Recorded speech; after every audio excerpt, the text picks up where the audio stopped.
Hey guys, in this video I'm going to be showing you guys how to pull the dash out on your 211.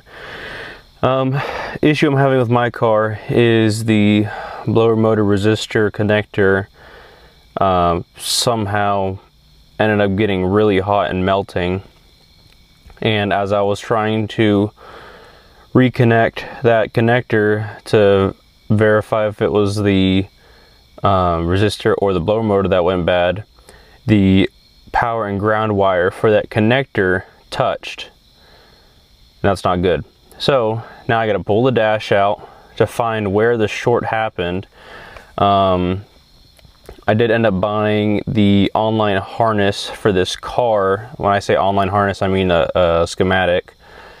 And I need to find out where this issue's at so I can figure out if it's, you know, if I can just buy a harness, if it's a module, what exactly is happening, because I can't really get any sort of straight answer. So got to pull the dash out, find out where this harness is going, and I'm going to bring you guys along with me. So hopefully you guys enjoy this Mercedes video. So as you can see, I've gotten most of the dash pulled off, like the trim and the center controls. There's already videos out there showing you how to do that. I've only seen one video though showing how to pull the dash out, but it wasn't in English, so I'm gonna make an attempt to make a video. So what I did, since obviously I shorted out that harness, I went ahead and disconnected the battery. Before disconnecting the battery, make sure you drop your wheel and pull it all the way out, because you do have to pull the gauge cluster out in order to pull the dash. So that's what I'm gonna work on right now, is pulling the gauge cluster. How about I use a trim removal tool? That might help.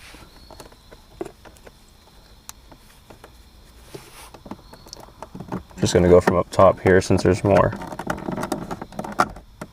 space.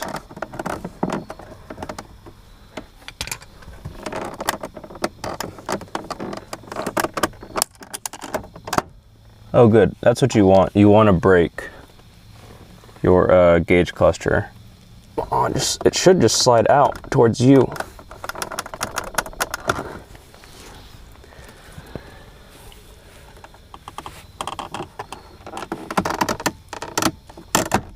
There it goes. Yeah, it should just pull out towards you. I obviously have now reduced the weight on it, on mine, so don't do that on yours. Yeah, I broke that tab right there. But see, this is just designed to slide out, not down, not up, just slide out. I do have this long reach Torx sockets here, because I found out the last time I went to go remove this gauge cluster, it wasn't the easiest job to do with your standard set of Torx sockets. And also I bought this set too whenever you do glow plugs, or not glow plugs, sorry, when you do fuel injectors on these engines. I need a 3/8. I'll be back. All right, got a 3/8 drive ratchet.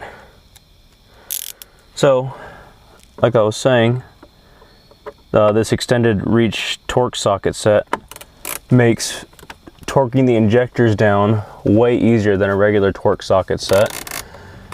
And it also makes pulling off your gauge cluster a lot easier, because the gauge cluster, for those who don't know, there is there's a little cylinder that the screw sits inside of to keep the screws from falling out, which is a great idea if you have the right tools to work around it.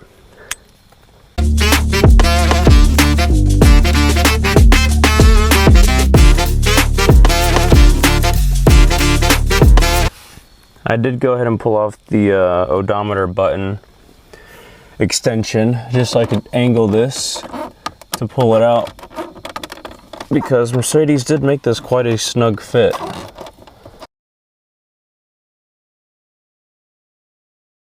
Go ahead and pull this connector off.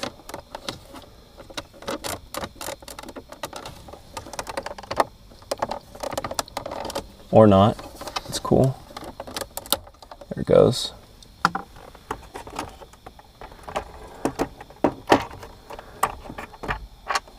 All right, there's the gauge cluster. So now I'm going to work on pulling the 8-pillar trim off, and after that I'll be pulling off these screws here. Let's see what size they are. They are all a T, what is it, 27? 25. They're all a T25. I can see one of the clips is right there. I'm not sure if you guys can see it. I will say Mercedes is really good at making sure none of their interiors come apart easily. I will say that is something they are quite good at. And I'm not super concerned with my headliner because mine is sagging just behind my head here in the rear seating area, and I have to get it redone anyways. So I'm not super concerned with that at the moment, you know, in regards to getting it dirty and whatnot. But I am concerned about getting this piece of trim out. It looks like it just slides on up, but as you can tell, it doesn't slide off very well. Probably broke something else, didn't I? Man, they make it, golly, they make it freaking hard, dude.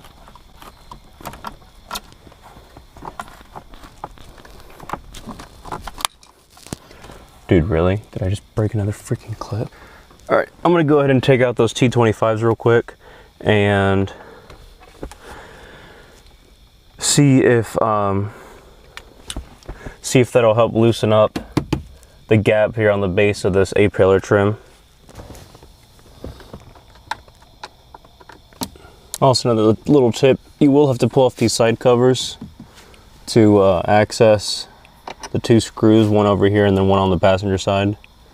Again, they are all T25s, and be very, very careful with this panel. I know that has nothing to do with this project, but just while I'm right here, be careful with this panel and this panel. If you don't pry exactly where the clips are, you will break them. And of course, I mean, I guess I haven't tried hard enough, but I haven't found or I haven't seen Mercedes come out with new part numbers to be able to fix them in the right color. Being that obviously my car is beige on the interior, it's a little bit harder to find my color interior. Black, I can find that all day, but beige, shoot, good freaking luck. There's also another screw right there in front of me on the side. Man, this is taking too long. I'm gonna go grab a power tool. Pull all these T25s out. Audio.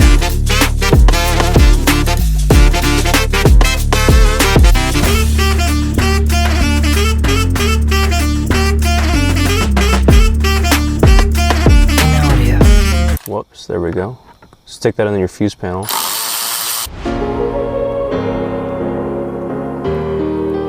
In audio.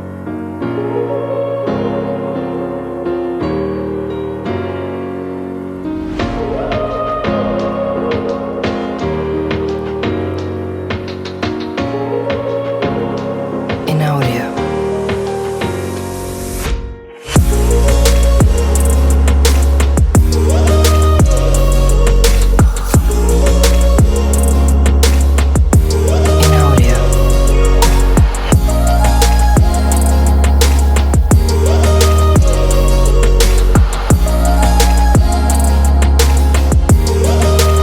Man, I just can't get over the fact how freaking tight the clips that hold this A-pillar trim on are. I mean, they could definitely be on not as tight and still not rattle. I'm gonna go ahead and transfer this really quick so I don't forget to do it later. Oh, that's what I broke. The clip that goes up there. Nice. Well, I do have another one of these off a parts car of mine that I can use. And I'll tell you what, these cars were not designed to be pulled apart. There it goes, nice and difficult. The way you want it. I don't even know if that's the right angle. It's not the right angle. Probably bent it trying to get it off.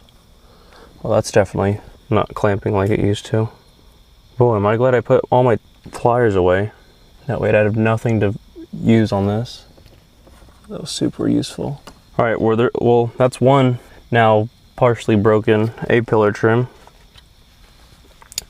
Hopefully it doesn't happen on the passenger side one. All right, let's see if this time I can do this without damaging something. All right, so I got the metal clip undone. Just use this 90-degree pick to get in there and use it as a lever. Now I have to undo the plastic retainers on top of the steel one. There's literally 6 retainers on this A-pillar trim. Nice, that's the sound you want to hear. I hope it's not expensive. I got it off the steel retention clips. Now I just have to get off the plastic ones somehow. Nice.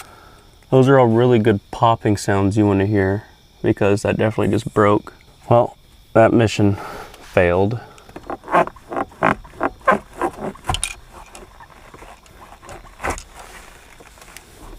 See if we can, oh yes, there it is. So that used to go on right there, I believe. Maybe vice versa. I don't see how you're supposed to get it out though. And it's always the top one that freaking breaks. The bottom one's cool.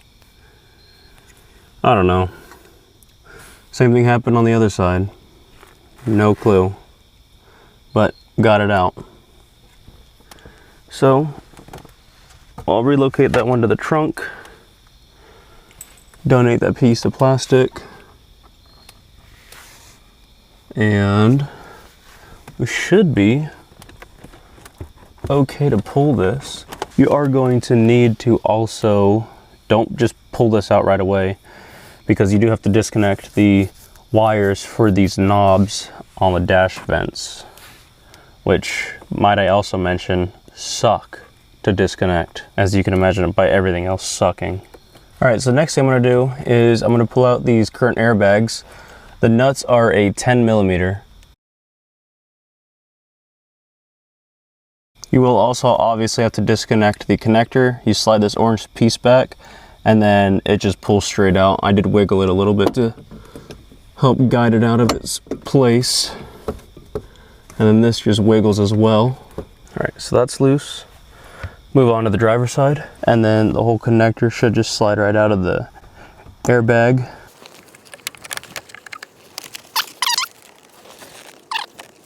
Go ahead and push your dash speaker wire through, that way you don't have to fight it on your way out. And I just disconnected mine a while ago because the speaker was just shot.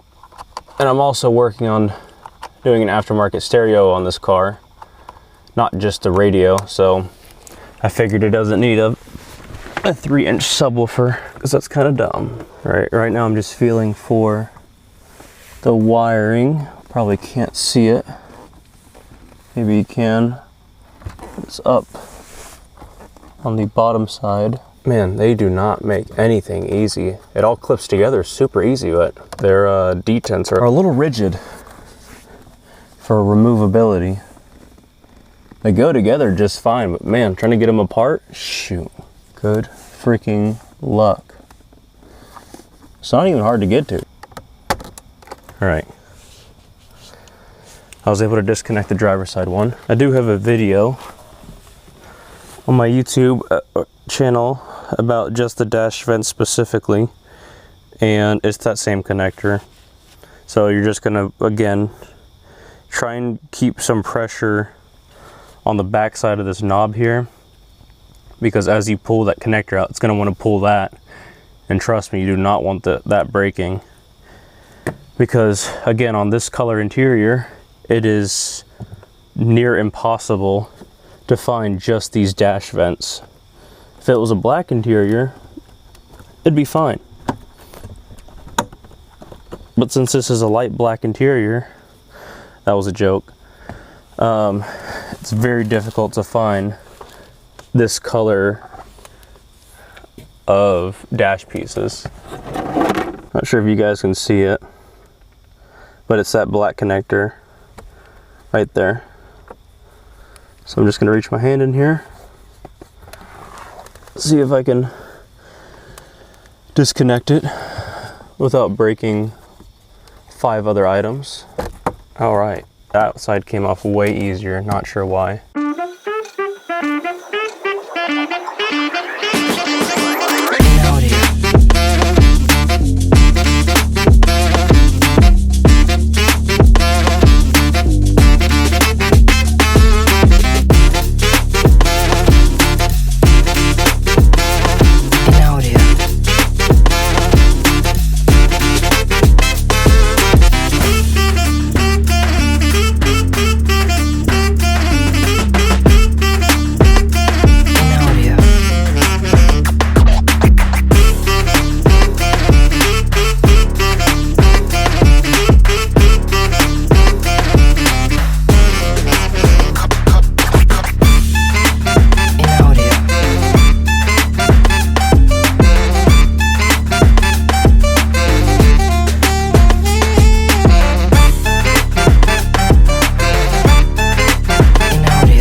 In audio.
In audio.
You know, it probably wouldn't have been the worst idea to go ahead and pull off the steering wheel, but we're past that, I think. Yeah, this could have been way easier with pulling the steering wheel off. But hey, you guys are learning with me. In audio.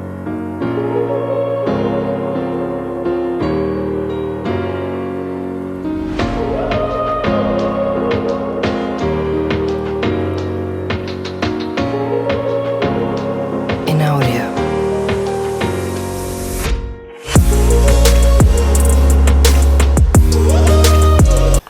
All right, and there is one Mercedes dash removed by a non-professional. So hopefully you guys enjoyed that video and it gave you a realistic expectation as to somebody who doesn't do it super often. And hopefully you guys can learn from my mistakes some, and just overall use this as a good learning experience, give you a real world expectation as to how it actually is going to go, not like how the videos portray it, because that one that you can find on YouTube that's not in English makes it look really freaking easy, but it's not. So hopefully this helps you guys out, and I'm going to continue to record the repair on the air conditioning system for this car, see where that wiring harness is actually going.